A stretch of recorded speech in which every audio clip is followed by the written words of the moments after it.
Welcome to Christmas Ghost Stories. I'm Andrew Freudenberg, and today I'm going to be reading A Catalan Yule by Alicia Dominguez Perez, aka Alice in Gothic Land. It looks like it's going to be another year my family and I will struggle to get through. It's been extremely cold and damp in our poor house in the north of Catalonia. We've hardly had anything to eat all year. The land hasn't produced much, and some of the animals have died. Today, things were supposed to change. It was only early in the afternoon when I looked outside the window and wondered when the sun had withdrawn from the sky, leaving behind that veil of dark fog hovering over the village and lingering insistently over our house. A white mist had been approaching us, sneaking through the rooftops, making an appearance. It soon started drizzling, but that didn't stop my father and my brother from setting off on the annual quest to get the magical log that will solve all of our problems. Nature will help us this time, my father has been saying repeatedly, almost compulsively, since the winter solstice fell on us. With every sound of his chant, I felt more and more uneasy. Not because he wasn't going to take me with them, but because I'd had one of my dreams again. I understand that it was my brother's place to go, and not mine. It was his quest as a young adult, and part of the ritual that we've learned to memorize year after year. In their bonding activities, gestures, slaps on the back, manly hugs, and other coded messages that only they know, they kept reminding me of my position as a member of the family, but also of my burden. I worry deeply about the old stories and superstitions of the people in the village. I believe in them. I know they have the power of changing us forever. But because of this, I always get picked on. I sometimes wake up in the middle of the night, scared because my dreams have been telling me about things that happened in the past or things that haven't happened yet. But the scariest time of all is when I see her. A beautiful woman who whispers things I don't understand in my ear. Her presence sometimes makes me cry. Hopefully, when that happens, my mother comforts me. She kisses my forehead and tells me it must be a fairy passing down her wisdom to me while I'm asleep. She says that she'll always protect me, that I shouldn't be afraid of her, that there's magic in me because I'm her rainbow child. But somehow, I don't believe her. Despite the darkness outside and the weather not improving, my father decided it was time to go. I felt a sudden fear climbing uncomfortably up my legs and holding onto my hips. The look on my mother's face said she felt the same way. As well as a typical check blanket to wrap the log up, my dad was taking a wheelbarrow. He said he was going to make the most of the journey and bring some extra logs to make it through the rest of the winter. My mum, in her rigidity, smiled like an automaton and wished him good luck with teary eyes. Her discomfort sent shivers down my spine. The slap of the door behind the men felt like a slap in the face. Soon after, my mum turned slowly towards the fireplace while gathering us all with her. The fixed, waxy and worried look on her face was aggravated by the dancing shadows of the angry flames. I closed my eyes for a couple of seconds, the whole picture screaming like a bad omen. Like all the women in the village, my mother is gifted with the storyteller's ability to transport her audience to imaginary places. Time stops when she tells us ancient stories of fairies, curses, and magical adventures. Her descriptions make me think of my father on his journeys. I always think he's like a kind of druid in search of a forgotten tradition. I picture him looking around, filling his lungs with the rebirth of nature in spring, and carefully walking in winter when it's all dead, talking to the trees in a sort of magical spell. I always think of how lucky he is, being allowed to learn all the secrets of the forest. Even at this time of year, when everything's dead, frozen, hidden in underground places, and where energies from the other side keep brewing things that us humans can't comprehend. Sole thought of nature's majestic ways of concealing all sorts of lives that lurk over the brittle branches underneath people's feet when walking over them makes me twist on myself. Its invisible powers remind me how small and helpless we are. I wonder for how long evil forces have been wrestling the forces of good in a competition to prevail, to win their endless binomial battle, to maintain traditions that can only endure in time if both sides agree to embrace each other again.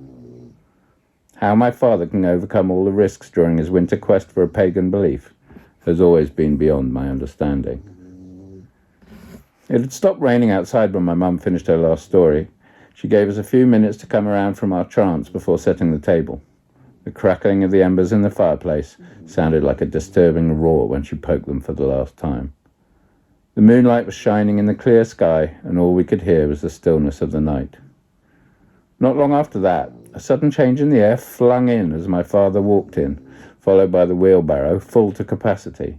A shiny layer of sparkly mist filled the hall with a damp, familiar smell. Eager to tell us all about his adventures, full of excitement, he rushed through his story. With tangled words, he started to narrate his adventures. He told us about a woman wearing an expensive cloak who pointed at a spot on the side of the road he'd never seen before. It was full of the most beautiful, hollowed logs. He was certain this year we're going to be lucky, but as he told us so, a dark shadow covered his face. His eyes looked like they were about to pop out of his skull. He was crazy with joy and exhaustion. The only thing we need to do, he told us compulsively and repetitively, is to hit the log with a stick while saying the chant that we'll find in its insides on the eve of the 24th of December. The only thing we need to make sure of is not to open our eyes while doing so, and then let it burn in the fireplace all night. The ashes have to be collected the next day and spread over our harvest.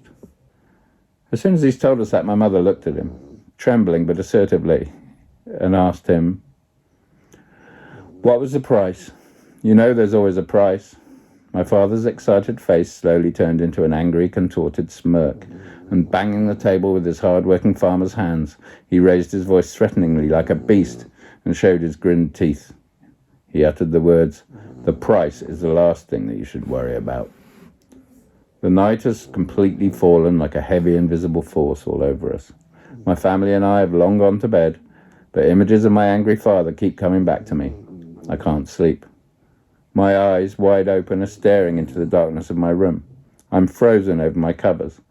Part of the day keep repeating in my head like one of those nightmares I sometimes have. I'm scared, but I think of my mother's words.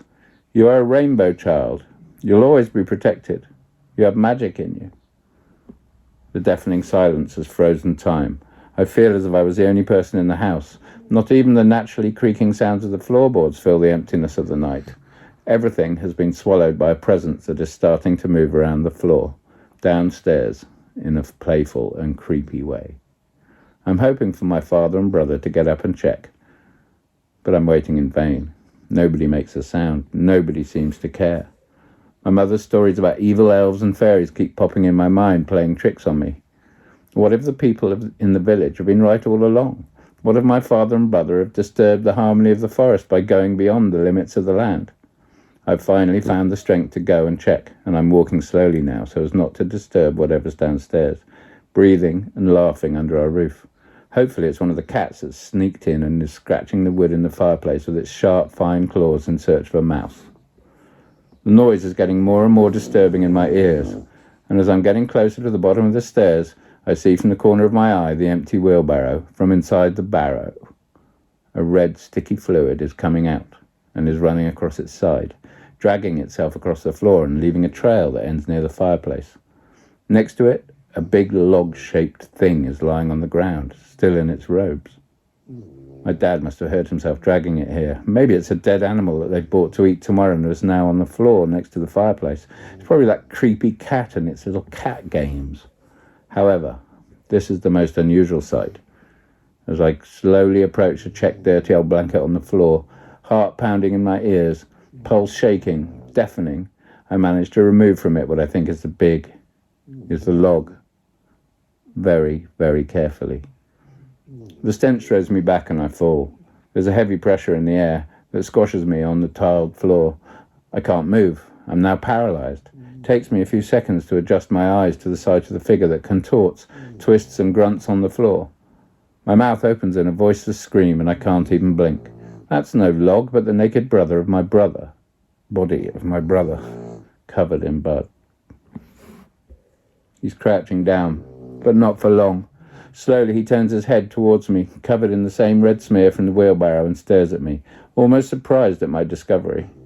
He tilts his head slowly towards one side, like animals do, as a sign of recognition. There's something about him, an emptiness, something evil that I've never seen before. He raises above me slowly and utters some strange words and then proceeds to speak. "Hello, sis," You shouldn't have come downstairs. You were supposed to be asleep like everybody else, until everything was done. He's approaching me. I want to move, but I can't. I'm crying in my throat, and my eyes can't even blink. He's getting closer to me. I can feel the stickiness of his glowing red skin almost touching my face. He whispers something in my ears I recognize. I recognize the voice of the beautiful lady of my dreams. And like in my dreams, I'm not in control of my body. She then tells me something that an old memory of mine recognizes. All of a sudden I know what to do. I must be brave. So I shout as loud as I can at the top of my lungs, even though it feels like I'm only shouting inside of my head. I'm hoping someone can hear the words that break the curse, that can bring everything to normality again. Mum, Dad, the ritual hasn't worked. He's still alive. Thank you.